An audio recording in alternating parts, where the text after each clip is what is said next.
Hello everyone. Welcome back to episodes where I do scuff movie review. I'm sort of late to the party, so I finally watched the Obsession movie. I want to say that by far, The Obsession is the best horror movie ever. It is the most unnerving and the scariest movie that I have ever watched, which impresses me especially with how uncomfortable the movie made me feel the whole time. It plays the horror aspects well without really overdoing it. There is no really overly scary thing like a ghost in a sense, but this movie plays a lot with my emotion.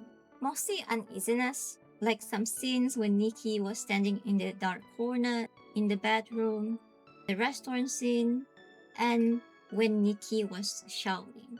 The whole time throughout in the movie, I was upset at Bear for being such a selfish prick. Yeah, I find it sort of cute in a way when Bear was crushing on his best friend Nikki. And I sort of like relate to Bear in a way, especially with having a crush on someone. Okay, the story is about a child named Bear, which is the protagonist. Ian, Sarah, his best friend, and Nikki, his crush. All of them work at the record shop. Okay, I should stop saying the word child since I'm about to become a teacher. It's funny how the internet robs me of my intellect.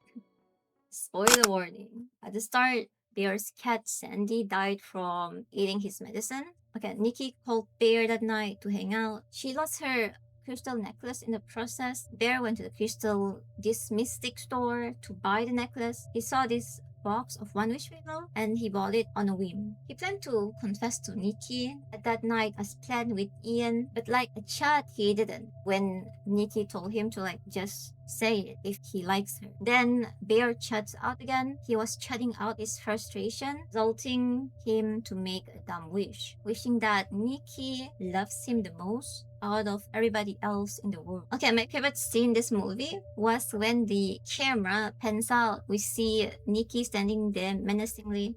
We can see the silhouette of Nikki standing at her doorstep. Then she walked back to the car. Seemingly something from the wish was taking over her body. At the car scene, Nikki looks like she was puking out as if she was on drugs. During these scenes, I was amazed at how real her acting is. These scenes reminds me of the time when my friend was drunk and she tried to slap herself back to reality. It exactly looked like that. The actresses delivers her actings very well. Okay, then I remember there's these scenes of Nikki standing in a corner. It was the most scariest part of the movie to me when she standing at the corner and Kenny very like and she was moving so strangely like a T-Rex. Then she went back to normal. I guess she was being mean. Yeah, she was just being mean. I'm pretty sure I remember her screaming when she gets to bed, and Bear was trying to leave the bed because he was so creeped out by it. Bear was so selfish in this movie because he only thinks about himself. There was a time when Nikki hurt herself smashing a glass bottle at her face, but Bear only sits there staring into space while everyone's like panicking at the bar. Then that same exact night when Nikki was like sleeping, the real Nikki returns. While the eldritch Nikki was sleeping, Nikki begged for Bear to kill her and to end her suffering. But Bear instead asked her what was so bad about being with him, which I find so selfish. I remember before the game night, Nikki was waiting for Bear the whole day, standing at the same exact spot, pissing and pooping on the carpet. Yeah, it's pretty gross. Not just that, Bear was behaving sweetly with his homie Sarah at the store. I remember she was resting her head like this against Bear's shoulder. That is before he finds out that Nikki actually cooked that cat Sandy. He ate it, then he threw up. It was eventually revealed by Sarah herself that Ian and Nikki actually got a thing going on. There's this one on and off thing, they hook up, which Ian never even mentioned himself. There's this funny scenes I remember. I like how the movie balanced comedy and horror. It flows naturally. My second favorite scene was when Bear tried to go to Ian's house. He tried to get him to use the One Wish Willow so he could wish that Bear never met that wish. And Ian instead made a wish so that he can become a billionaire. He died either way because Nikki shot him later. The ending was so sad to me. I got emotional and I felt so bad for Nikki and how she will deal with it. Bear went to the bathroom. He literally OD'd, ending himself.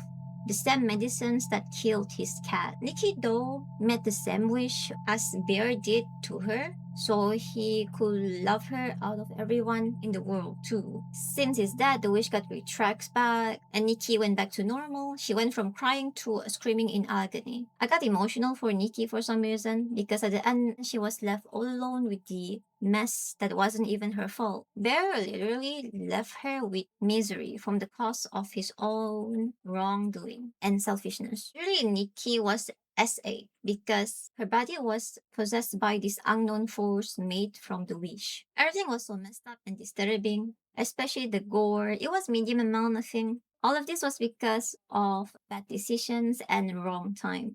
And that Bear didn't actually know how Nikki actually felt about him. This reminds me of this infamous quote about a crush is basically just a lack of information. I feel like if he were to ask Sarah about how Nikki felt about him, then none of this will happen. Or that Sarah confessed to him in the first place, then none of this will happen, I guess. Or that Ian tell him that they had like a thing going on, then none of it will had happened. Yeah. Bear didn't even read the warning at the back of the One Wish Willow. But realistically though, no such thing as One Wish Willow exists in our world.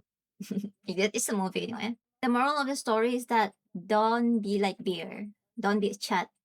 Stop chat mixings now.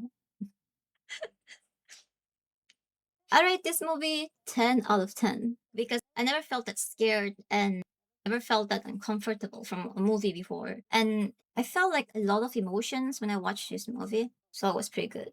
Maybe I haven't really watched an actual good movie. Yeah, despite growing with horror genre, the sound design, the music, the comedy, and the acting are great, nevertheless. If I were to have a one wish below, I will wish for the world peace and that the economy stabilized and everyone is happy. Honestly, I feel like I will, okay, honestly, yeah, I will make that wish. Oh yeah, I forgot to say, oh yeah, one more thing. Comparing this movie to the Backroom movie, I felt like the Obsession is much better than the Backroom movie because I felt a lot of emotions from the Obsession. Meanwhile, the Backroom movie still gets me intrigued. I'm actually so excited for more Gen Z movie like this one that we have gotten. Comment your thoughts down below. Or if you have a movie recommendation, you can come suggest me what should I watch next. And maybe I need to make a review on that too. I will read your comments. Oh, I forgot to mention that I finally have an Instagram. I will put the link down below. Please follow me there. Bye. That's about it from me. Bye bye. Also, I lied. I never read anyone comments ever.